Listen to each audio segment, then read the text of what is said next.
Paper 1 के unit 1 के important topics that you can't miss if you are going to appear in UGC NET June 2026 exam.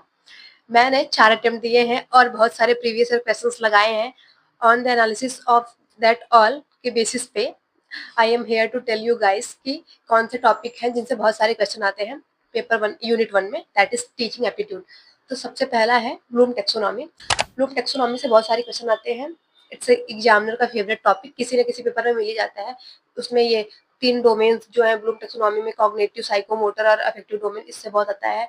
Second topic है types of evaluation, normative evaluation, submissive evaluation, CRT, NRT, criterion reference testing और norm reference testing, ये कर इससे आते हैं। तो इसके features पूछता है आपको, या फिर आपको कंडीशन दे देता है कि ये कंडीशन है, इसमें कौन सा मतलब इवैल्यूएशन टेक्निक यूज करेंगे। दूसरा है टीचिंग लर्निंग टेक्निक्स से पूछता है, जैसे कि फिशबॉल टेक्निक क्या हो गई, जिगशॉ टेक्निक क्या हो गई, और ब्रेनस्टॉर्मिंग क्या होता है, प्रोबिंग क्या होता है, इन सबसे पूछता है। ठीक, तो ये एक टॉपिक इम्पॉर्टेंट है।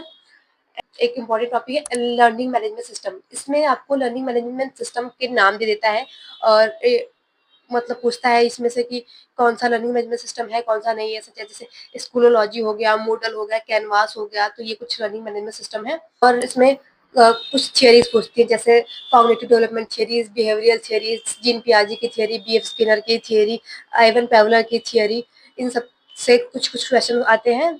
ये इंपॉर्टेंट टॉपिक्स है। और पूछता है मूक के बारे में, मैसिव ओपन ऑनलाइन कोर्सेज, उसमें आपको कुछ ऐसे 4 दे देता है, क्वाड्रेंट 1 2 3 4, और साइड में दे देता है मैच करने के लिए, मैच द कॉलम करके कि क्वाड्रेंट 1 में क्या है, 2 में क्या है, 3 में क्या है। तो ये एक इम्पॉर्टेंट है। इम्पॉर्टेंट इंस्टीट्यूट जो है हमारे कंट्रीज के, उससे क्वेश्चन आता है, जैसे AICT, all India council for technical education, उससे तो बहुत बार क्वेश्चन आया है। ये दे देता है कि ये कब स्टैब्लिश हुआ था, या फिर ऐसे 4-5 इंस्टीट्यूट दे देगा, जैसे यूजीसी, एआईसीटी और एनसीईआरटी, फिर एक तरफ दे देता है कि इनका काम क्या है, मैच द फॉलोइंग करने के लिए। So these are some important topics. Must go through it before your exam and